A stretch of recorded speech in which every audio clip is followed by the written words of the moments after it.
Over the years, I've heard just too many horror stories about servo extension wires coming loose. And we normally have to use an extension when we have like an aileron servo and it's in the wing. But the bigger airplanes, and you have if the servo is mounted at the tail, then you need an extension to connect to it. And I never had one come loose on me while a model was in the air, but I can see it happening a lot of the time. The connection, it feels kind of loose, and of course if there's tension on the wire or you accidentally pull on it, it's gonna come loose. So I went out and I found what I think is the perfect solution.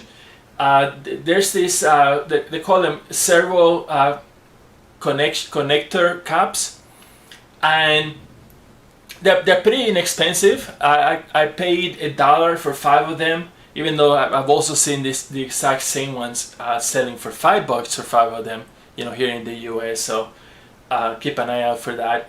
But they're very lightweight, which is nice, and they just work great. You take your connection and just kind of stuff it in there. You have to use a little bit of force, but you want that. And once it goes in there, it's just not, you can hear it snap, and it's just not gonna go anywhere. And like I said, they're very light and very secure. In fact, it's a little bit of trouble getting them off, but I use my X-Acto knife to pry them off, and then it's not hard. And I mean, and some folks, the traditional solution is to use maybe tape or dental floss to tie it together, but those are a little bit more work and they're harder to pull off. So I think this is like a perfect solution. For $1 you can get 5, which is good for an airplane or 2. So I definitely strongly recommend them.